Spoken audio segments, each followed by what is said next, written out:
ಭಾರತ ಸರ್ಕಾರದ ಉಕ್ಕು ಮತ್ತು ಬೃಹತ್ ಕೈಗಾರಿಕೆ ಸಚಿವರು, ಮಾಜಿ ಮುಖ್ಯಮಂತ್ರಿಗಳು ಹಾಗೂ ಜನತಾದಳ ಜಾತ್ಯತೀತ ಪಕ್ಷದ ರಾಜ್ಯಾಧ್ಯಕ್ಷರೂ ಆದ ಸನ್ಮಾನ್ಯ ಎಚ್.ಡಿ. ಕುಮಾರಸ್ವಾಮಿ ಅವರ ಬಗ್ಗೆ ಖಾಲಿ ಟ್ರಕ್ ಎಂಬ ಪದವನ್ನು ಬಳಸಿ ಅವಹೇಳನಕಾರಿ ಹೇಳಿಕೆ ನೀಡಿರುವ ಕರ್ನಾಟಕ ರಾಜ್ಯದ ಉಪಮುಖ್ಯಮಂತ್ರಿಗಳಾದ ಶ್ರೀ ಡಿ.ಕೆ. ಶಿವಕುಮಾರ್ ಅವರ ವಿರುದ್ಧ ಪಕ್ಷದ ಬೆಂಗಳೂರಿನ ನಗರ ಯುವ ಘಟಕದ ವತಿಯಿಂದ ದಿನಾಂಕ 30/10/2025 ಫ್ರೀಡಂ ಪಾರ್ಕಿನಲ್ಲಿ ಬೆಂಗಳೂರು ಮಹಾನಗರ ಜನತಾದಳ ಜಾತ್ಯತೀತ ಪಕ್ಷದ ಅಧ್ಯಕ್ಷರು ಹಾಗೂ ಮಾಜಿ ಶಾಸಕರಾದ ಎಚ್.ಎಂ.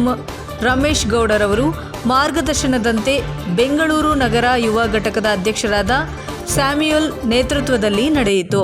ಈ ಪ್ರತಿಭಟನೆಯಲ್ಲಿ ಪಕ್ಷದ ಬೆಂಗಳೂರು ನಗರದ ಮಹಾಪ್ರಧಾನ ಕಾರ್ಯದರ್ಶಿಗಳಾದ ಶ್ರೀ ಎಸ್. ರಮೇಶ್, ಕಾರ್ಮಿಕ ವಿಭಾಗದ ಅಧ್ಯಕ್ಷರಾದ ಸಿ.ಎಂ. ಗೋಪಾಲ್, ಮಹಾಲಕ್ಷ್ಮಿ ಲೇಔಟ್ ಹೆಬ್ಬಾಳ ಕ್ಷೇತ್ರದ ಅಧ್ಯಕ್ಷರಾದ ಶ್ರೀ ಆರ್. ಚಂದ್ರಶೇಖರ್, ನಗರ ಪದಾಧಿಕಾರಿಗಳಾದ ಶ್ರೀ ಅಭಿಷೇಕ್ ಮತ್ತು ಶ್ರೀ ಷಣ್ಮುಗಂ ಮತ್ತು ಯುವ ಘಟಕದ ಪದಾಧಿಕಾರಿಗಳಾದ ಶ್ರೀ ದೇವರಾಜು ಮತ್ತು ಮಲ್ಲೇಶ್ ರೆಡ್ಡಿ, ಶ್ರೀ ಚೇತನ್ ಹಾಗೂ ಶ್ರೀ ವಿನಯ್, ಜೀವನ್, ನಂದನ್, ಶ್ರೀ ವಿನಯ್ ಹಾಗೂ ಶ್ರೀ ಜೀವನ್, ಶ್ರೀ ರಾಜೇಶ್, ಮಂಜುಶ್ರೀ, ಹರ್ಷ ಮತ್ತು ಶಕ್ತಿ, ಶ್ರೀ ಕಿರಣ್ ಹಾಗೂ ಸುಮಾ, ಶ್ರೀಮತಿ ರುಂಬಾ ಲಕ್ಷ್ಮಿ ಹಾಗೂ ಇನ್ನಿತರ ಪದಾಧಿಕಾರಿಗಳು ಮತ್ತು ಮುಖಂಡರು ಹಾಗೂ ಕಾರ್ಯಕರ್ತರು ನೂರಾರು ಸಂಖ್ಯೆಯಲ್ಲಿ ಭಾಗವಹಿಸಿದ್ದರು. ವರದಿ ವೇದಮೂರ್ತಿ, ಎನ್ಕೆಎಸ್ ಟಿವಿ, ಬೆಂಗಳೂರು.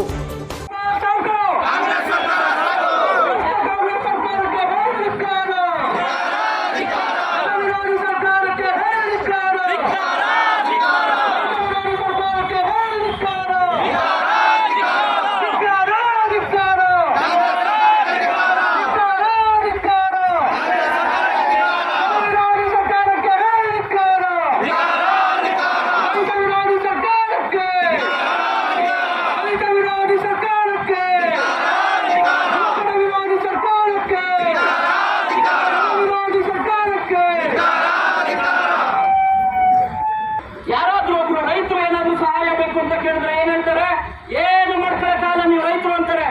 ಸ್ವಾಮಿ, ರೈತರು ಮನ್ಸು ಮಾಡಿದ್ರೆ ದೇಶದ ಸರ್ಕಾರಗಳನ್ನ ಕಿತ್ತಾಕಿರ್ತಕ್ಕಂಥ ಉದಾಹರಣೆಗಳಿವೆ. ನಿಮ್ಮ ಕಾಂಗ್ರೆಸ್ ಸರ್ಕಾರದ ಇದೇ ನಮ್ಮ ರೈತರು, ಇಡೀ ಕರ್ನಾಟಕದ ರೈತರು ಕಿತ್ತು ಬಿಸಾಕೋ ಸಮಯ ದೂರ ಇಲ್ಲ ಸ್ವಾಮಿ. ನೀವು ರೈತರಿಗೆ ಅವಮಾನ ಮಾಡಿದ್ರೆ, ರೈತರಿಗೆ ಹಿಂಸೆ ಕೊಟ್ರೆ, ರೈತರು ಏನು ಮಾಡ್ಕೊಳಕ್ಕಾಗಲ್ಲ ಅಂದ್ರೆ ಮುಂಬರ್ತಕ್ಕಂಥ ಚುನಾವಣೆಯಲ್ಲಿ ನಮ್ಮ ರಾಜ್ಯದ ರೈತರುಗಳು ನಿಮ್ಗೆ ನೀಡಬೇಕಾಗಿರೋ ಉತ್ತರನ ನೀಡ್ತಾರೆ. ಏನಂತೀರಲ್ಲ, ಇಲ್ಲ ನಮ್ಮ ರಾಜ್ಯದ ರೈತರಾಗ್ಲಿ, ದೇಶದ ರೈತರಾಗ್ಲಿ, ರೈತರ ಶಕ್ತಿ ಅಂತಕ್ಕಂಥದ್ದು ಡಿಲ್ಲಿ ಪಾರ್ಲಿಮೆಂಟ್ ವರ್ಗೂ ಗೊತ್ತು ಸ್ವಾಮಿ. ಇವತ್ತಿನ ದಿನ ನಮ್ಮ ರಾಜ್ಯದಲ್ಲಿ ರೈತರು ಸಡಕಾಗ್ತಿದ್ಯಾ? ರೈತರು ಬೇಕಾಗಿರ್ತಕ್ಕಂಥ ಸೌಲಭ್ಯಗಳು ಸಿಗ್ತಾ ಇದೆಯಾ? ಇಲ್ಲ. ನಮಗೆ ಸಿಕ್ಕಿದ್ಯಾ? ಇಲ್ಲ.